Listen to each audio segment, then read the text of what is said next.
Good afternoon, everyone. Let me start with a truth that might surprise you. Nobody starts at the top, nobody wakes up with it all figured out. Every expert was once a beginner, every millionaire once had zero in the bank, every confident speaker once stumbled through their words, every winner once felt like quitting.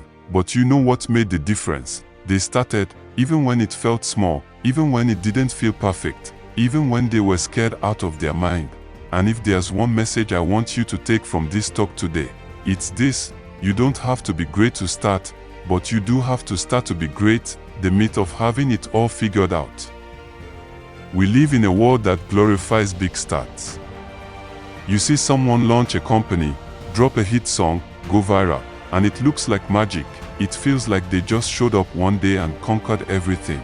But that's not how success works. What you don't see is the years of building behind the scenes, the 5 a.m. wake-ups, the awkward first videos, the business plans that failed, the empty bank accounts, the doubt, the fear, the rejection. Success doesn't arrive like a lightning bolt. It's more like a quiet, steady drip of consistent action, one day at a time, one small step at a time. And here's the trap: too many people delay their dreams waiting to feel ready, waiting for a perfect moment that doesn't exist, waiting until they know everything, have everything, and feel like someone. But let me say this clearly: you won't get clarity by thinking. You get it by moving. Why starting small is actually a superpower.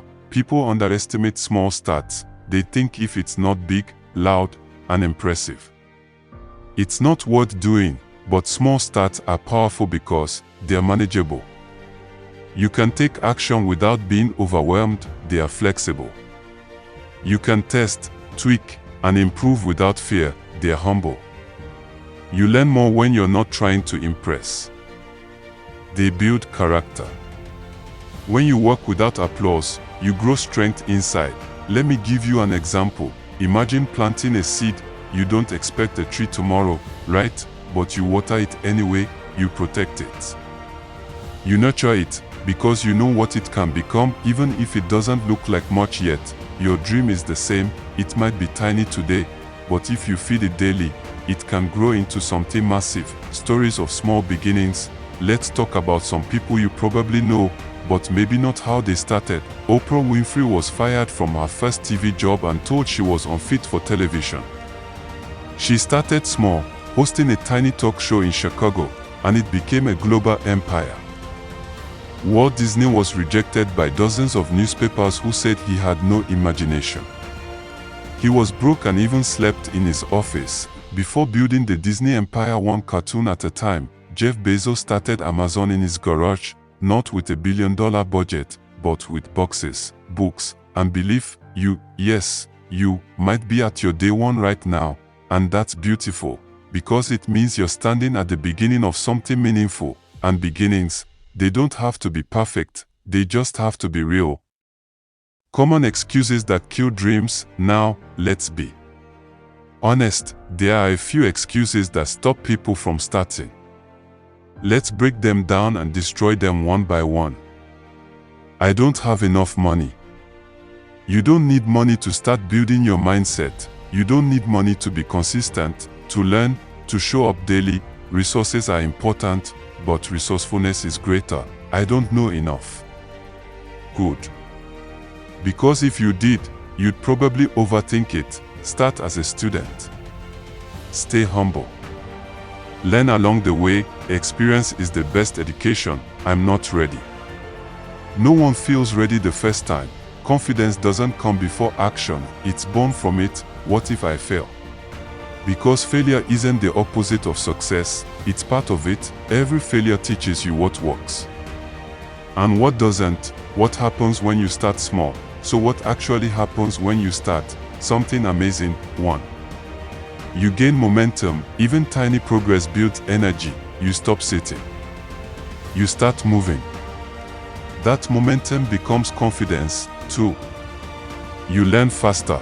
Books are great, but experience is real. Once you start, life becomes your teacher, and lessons get real fast. 3. You attract people. When people see you moving, even quietly, they take notice. You earn respect not by what you say you do, but by doing it. 4. You start becoming who you're meant to be. The dream isn't just about what you get, it's about who you become in the process. Discipline, courage, humility, all come from doing the work. 7 truths to remember when starting small. Here are 7 truths to hold on to as you begin your journey. 1. Starting small is better than not starting at all. 2. You don't need to impress, you need to be consistent. 3. No one is watching at first, and that's a blessing. 4. Progress equals to steady improvement. 5. Doubt means you're stretching. That's a good thing. 6. Every master was once where you are. 7. 1 year from now, you'll wish you started today. So let me ask you again, what's stopping you? What's the one thing you've been holding back on because it doesn't feel big enough or perfect enough already enough? It's time to let that go, because the moment you start, no matter how small, you've already won. You've stepped out of the crowd, you've taken control of your story, you've told the world, I may not have it all figured out, but I'm brave enough to begin. And that courage, that decision to move, that quiet little start, might just be the beginning of everything you've been waiting for. If this message spoke to you, don't just listen, act. Start something today. Write 1 sentence, take 1 step. Record 1 video, launch 1 post, make 1 move. And if you want more messages like this, subscribe, share, and stay connected. Because this is Clement, and I'm here to remind you, you don't need to have it all figured out to make progress. You just need to start right where you are.